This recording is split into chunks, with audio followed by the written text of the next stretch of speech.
Hello student, how are you? Hope all are well.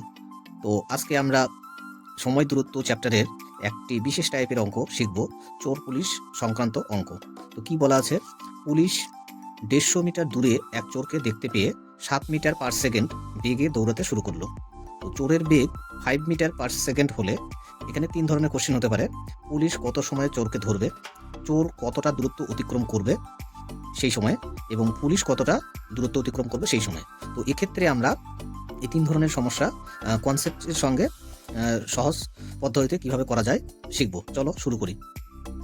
তো এক্ষেত্রে আমরা এক সময় দূরত্ব সংক্রান্ত যে মেন সূত্র, সেই সূত্রের সাহায্যে করব। তো সূত্রটা হলো S equal to V T. তো এস কি? এস এখানে হচ্ছে দূরত্ব, এস হলো দূরত্ব, ভি বেগ বা গতিবেগ বা দ্রুতি, আর টি হচ্ছে সময়, টি হলো সময়। তো এক্ষেত্রে আমাদের মনে রাখতে হবে, যদি এক্ষেত্রে চোর এবং পুলিশ সমান সময়ে সমান দুজনেই হচ্ছে সমান সময় ব্যয় করবে এক নির্দিষ্ট দূরত্ব যাওয়ার ক্ষেত্রে।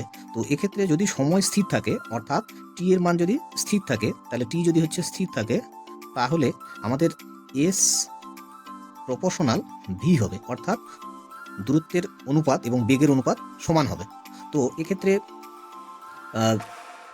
আরেকটা জিনিস আমাদের মনে রাখতে হবে, চোর এবং পুলিশ একই দিকে দৌড়াচ্ছে, তাহলে এদের ক্ষেত্রে আপেক্ষিক গতিবেগ বা রিলেটিভ ভেলোসিটি কি হবে? তো রিলেটিভ ভেলোসিটি প্রথমে বের করে নিচ্ছি। তো রিলেটিভ ভেলোসিটি আমরা সবসময় বড় মান থেকে ছোট মানটা বিয়োগ করব। তাহলে 7 মাইনাস 5, তো কত হচ্ছে 2 মিটার পার সেকেন্ড।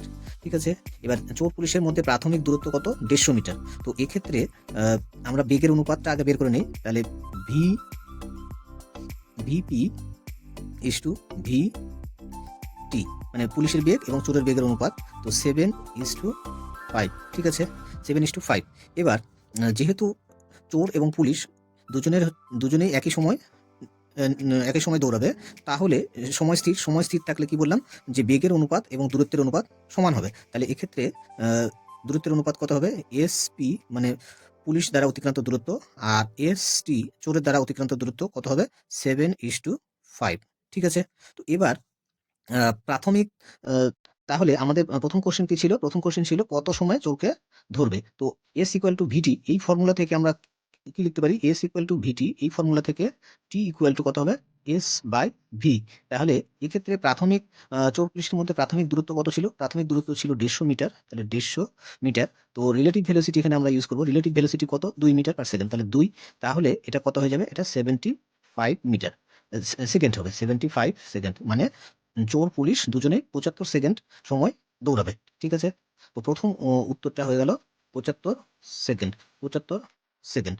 এবার চোর কতটা দূরত্ব অতিক্রম করবে, পুলিশ কতটা দূরত্ব অতিক্রম করবে। তো এক্ষেত্রে আমরা চোর এবং পুলিশ এবং চোরের দূরত্বের অনুপাত কত বের করেছি?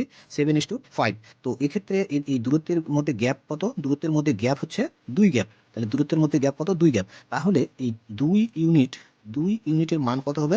এই যে প্রাথমিক যে চোর পুলিশের মধ্যে ব্যবধান ছিল, সেটা হবে 150 মিটার। 150 মিটার। তাহলে এক্ষেত্রে 1 ইউনিটের মান কত হবে? 150/2, তাহলে হচ্ছে 75 মিটার। এবার পুলিশ কত দূরত্ব অতিক্রম করে? 7 ইউনিট। তাহলে 7 ইউনিট কত হবে? 1 ইউনিট যদি 75 হয়, তাহলে 7 ইউনিট হবে 7 ইন্টু 75। 7 ইন্টু 75 এত মিটার। তাহলে 7 ইন্টু 75 কত হয়?